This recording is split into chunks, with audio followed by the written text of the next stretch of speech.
صحابہ کرام تشریف فرمائے. حضرت سعد ابن ابی وقاص سے کسی نے آواز دے کر کہا کہ آپ کے نزدیک علی کی کوئی فضیلت ہے؟ میں نے کل کی مجلس میں عرض کیا تھا کہ بہت مشکل تھا صحابہ کرام کو اس سوال کا جواب دینا، خاص طور پر نبی کی رحلت کے بعد. ایک بڑی تعداد میں لوگ گریز کر جاتے تھے، اس سوال کا جواب نہیں دیتے تھے. خود حضرت ابو ہریرہ سے کسی نے پوچھا کہ آپ غدیر کے میدان میں کہاں تھے؟ فرمانے لگے نبی کے ممبر کے قریب کھڑا تھا. کہا کیا سنا آپ نے، کیا کہا علی کے بارے میں نبی نے؟ تو کلمہ استرجا پڑھتے ہوئے آگے بڑھ گئے، انا للہ و انا الیہ راجعون، آگے بڑھ گئے. تو پوچھنے والے نے آواز دے کر کہا کہ آپ سے میں نے کچھ پوچھا ہے؟ کہنے لگے مجھے اپنی جان عزیز ہے. انس ابن مالک سے پوچھا کہ آپ غدیر کے میدان میں کہاں تھے؟ کہا میں نے تو سرکار کو سہارا دے کر ممبر پہ چڑھایا تھا. کہا کیا سرکار نے غدیر کے میدان میں علی کی مولائیت کا اعلان کیا تھا؟ تو کہنے لگے میری اولاد زیادہ ہے، میرے پاس مال کم ہے، میری زندگی تنگ پڑ جائے گی، اس کا جواب نہیں دے سکتا. بہت مشکل تھا عزیزو. آج میرا اور آپ کا اتنی آرام سے، آسانی سے مولا علی کے فضائل کی گفتگو، مولا علی کے فضائل پہ مجلس کا منعقد کرنا، یہ نعمت عظمیٰ سے کم نہیں ہے.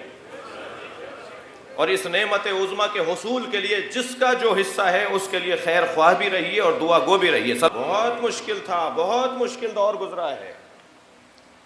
آپ دور نہ جائیے، عبید اللہ ابن عباس، تھوڑی سی عبرتیں سن لیجیے تاریخ کی. مولا کی بات کرنا، مولا کے فضائل سنانا، یہ کیسے کیسے مشکل مرحلوں سے گزر کے ہم تک پہنچی ہیں یہ روایتیں. زیادہ دور نہ جائیے. عبید اللہ ابن عباس کون ہیں؟ حضرت عبداللہ ابن عباس کے چھوٹے بھائی ہیں. عباس ابن عبد المطلب کے سب سے چھوٹے بیٹے ہیں. مولا نبی کے، مولا علی کے چچا زاد بھائی ہیں. امام حسن کے چچا ہیں.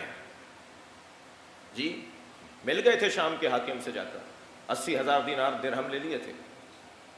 مولا حسن کو چھوڑ کے چلے گئے تھے. جی خود حضرت عقیل چاہے ایک وقت کا کھانا کھانے گئے ہوں، چاہے ایک وقت کے لیے دسترخوان پر گئے ہوں علی کے دشمن کے پاس. مشکل بات ہے. اور یہ مثالیں شاید اس وجہ سے بھی ہیں کہ یہ بتایا جائے کہ معصوم معصوم ہوتا ہے. اس کی عصمت کو جو اللہ کی طرف سے قرار دی جاتی ہے اس پر اللہ کا پہرا ہوتا ہے، اللہ کے فرشتوں کا پہرا ہوتا ہے، اللہ بچانے والا ہوتا ہے انہیں. بہت مشکل وقت تھا. عبداللہ ابن سعد ابن ابی وقاص سے سوال ہو رہا ہے، آپ کے نزدیک علی کی فضیلت ہے؟ آپ نے کوئی علی کی فضیلت سنی؟ فرمانے لگے کہ 4 فضائل علی کے میں نے آنکھوں سے دیکھے کہ اگر ان میں سے ایک فضیلت بھی مجھے مل گئی ہوتی تو حضرت نوح کی عمر کے برابر اگر مجھے حکومت دی جاتی تو میں حکومت چھوڑ دیتا اور اس فضیلت کو لے لیتا. 2,500 سال کے تھے حضرت نوح، 250 سال کی نہیں، 2.5 سال کی حکومت کی بات نہیں ہو رہی. 2,500 سال کی حکومت بھی مجھے دی جاتی اور کہا جاتا یہ فضیلت واپس کر دو تو میں وہ فضیلت واپس نہ کرتا، میں 2,500 سال کی دنیا پر حکومت کو ٹھکرا دیتا اگر ان میں سے ایک فضیلت بھی مجھے مل جاتی. پوچھنے والے نے کہا کہ سعد بتائیے وہ 4 فضیلتیں کون سی ہیں؟ تو سب سے پہلے فرمایا کہ علی کی سب سے بڑی فضیلت، ان 4 فضیلتوں میں جو میرے نزدیک بڑی فضیلتیں ہیں، علی کی سب سے بڑی فضیلت یہ ہے کہ نبی نے علم اس کے ہاتھ میں دیا جسے علی کہا جاتا ہے. کرار کہہ کر، رجل کہہ کر، غیر فرار کہہ کر، غدیر میرے مولا علی کو میرے مولا نبی نے خیبر کے میدان میں علم دیا.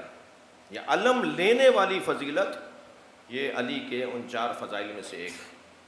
ساتھ دوسری فضیلت کیا ہے؟ توجہ چاہوں گا.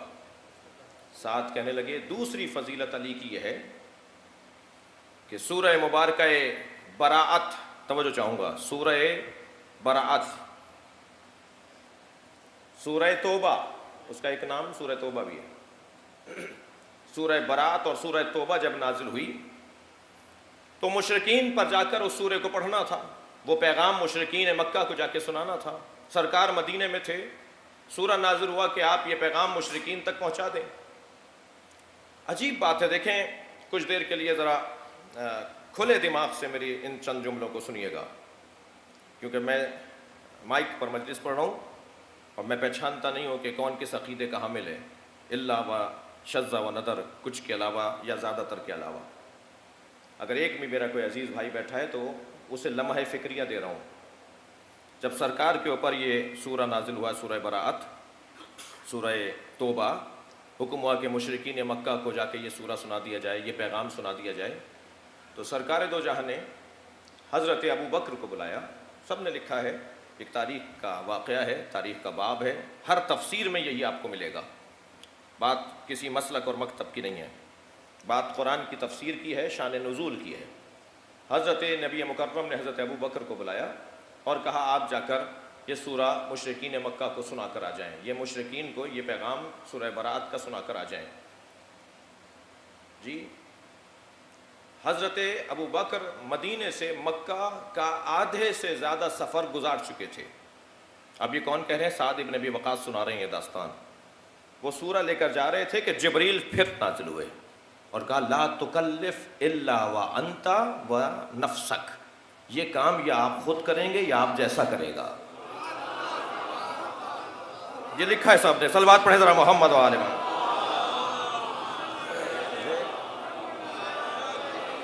اور فوراً سرکار دو جہاں نے آواز دی علی کہاں ہے، علی کہاں ہے. ادھر جبریل ابھی گئے نہیں ہیں، سرکار کے برابر میں جبریل کھڑے ہیں، پیغام لے کر آئیں، یہ کام آپ کریں یا آپ جیسا کریں. تو نبی نے آوازیں دینا شروع کی میرا علی کہاں ہے، علی کہاں ہے. فوراً مولا کائنات تشریف فرما ہوئے، یا رسول اللہ آپ نے مجھے یاد کیا ہے. علی فوراً گھوڑے پر بیٹھو، فوراً سواری کو آمادہ کرو اور اس رستے پر جاؤ جس رستے پہ ابو بکر مکے کی طرف جا رہے ہیں، اور ان کو جا کے کہو کہ حکم الہی آیا ہے کہ یا نبی پہنچائیں گے یا علی پہنچائے گا.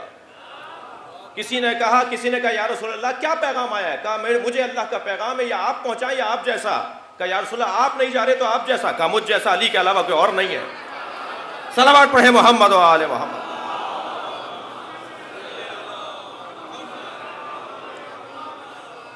اور مولا جس تیزی کے ساتھ، جس حکم الہی کی پابندی پر عجلت کے ساتھ پہنچے ہوں گے. ابھی حضرت ابو بکر آدھا رستہ گزار کے پہنچے تھے کہ ایک مرتبہ مولا نے آواز دی ٹھہریے. قافلہ ان کے ساتھ کوئی ایک دو فرد نہیں تھا، پورا قافلہ تھا. حضرت ابو بکر کو جا کے کہا کہ اللہ کے نبی نے آپ کو یہ حکم دیا تھا، آپ یہ لے کر جا رہے ہیں، اس کے بعد یہ حکم آیا ہے، اللہ کا حکم آیا ہے، لہٰذا پیغمبر نے مجھے بھیجا ہے کہ مجھ جیسا علی ہے تو میں پیغمبر کی جگہ یہ کام کرنے جا رہا ہوں. بہرحال تاریخ کا ایک حسین باب ہے. حضرت ابو بکر کی آنکھوں میں آنسو آئے. وہ امر مولا علی کے حوالے کرتے ہوئے، مگر کوئی چوں چرا نہیں کی انہوں نے. جو تاریخ میں لکھا ہے میں وہی بیان کروں گا. حضرت ابو بکر نے کوئی چوں چرا نہیں کی، کوئی بحث مباحثہ نہیں کیا. یہ نہیں کہا کہ نہیں میں پہنچاؤں گا. فوراً وہ جو دستاویز تھی، جو تحریر تھی، جو پیغام تھا، جو امر تھا، وہ مولا علی کے حوالے کیا اور وہاں سے وہ واپس ہوئے اور مولا آگے گئے. واپس آ کر رسول اللہ کی خدمت میں پہنچے تو رسول اللہ نے فرمایا کہ یہ حکم تمہیں روانہ کرنے کے بعد آیا تھا.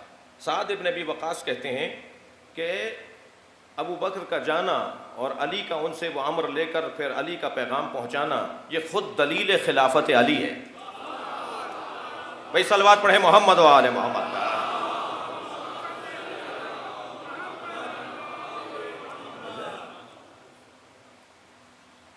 دوسری فضیلت جو انہوں نے اپنی آنکھوں سے دیکھی ہے سعد ابن ابی وقاص نے. تیسری فضیلت سعد ابن ابی وقاص کہتے ہیں، آپ لوگ تھک تو نہیں رہے میری باتوں سے؟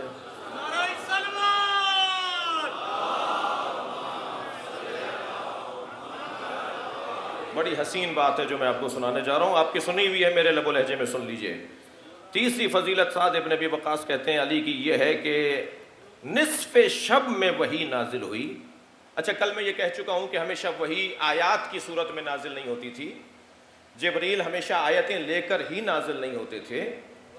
جی جبریل کبھی جھولا جھلانے بھی تو آتے تھے، جبریل کبھی چکی چلانے بھی تو آتے تھے، جبریل کبھی روٹیاں لینے بھی تو آتے تھے، جبریل مختلف احادیث قدسیہ کو لے کر جبریل آتے تھے. نصف شب گزر چکی تھی کہ ایک مرتبہ جبریل امین نازل ہوئے اور کہا کہ اللہ کا حکم یہ ہے کہ جتنے دروازے مسجد میں کھل رہے ہیں ان سب گھر والوں سے کہیں کہ وہ اپنے اپنے گھروں میں واپس چلے جائیں، اور اے اللہ کے رسول سارے دروازے بند کر دیجئے. سد الابواب، سارے دروازے بند کر دیں. حکم الہی یہ ہے کہ مسجد میں کھلنے والے سارے دروازے بند کر دیے جائیں الا باب علی، مگر علی کا دروازہ کھلا رکھا جائے. ساتھ سعد ابن ابی وقاص کہتے ہیں کہ یہ علی کی فضیلت میں نے اپنی آنکھوں سے دیکھی ہے. مسجد میں صرف علی کا دروازہ کھلا ہوتا تھا. اور پھر کہا لوگوں نے یا رسول اللہ آپ نے علی کا دروازہ کھلا چھوڑ دیا, علی کا دروازہ کھلا رکھنے کا حکم دیا ہے. تو فرمایا نہ میں نے کھلوائے تھے نہ میں نے بند کروائے ہیں. اللہ اکبر. اللہ کے حکم سے دروازہ کھلا چھوڑا گیا ہے.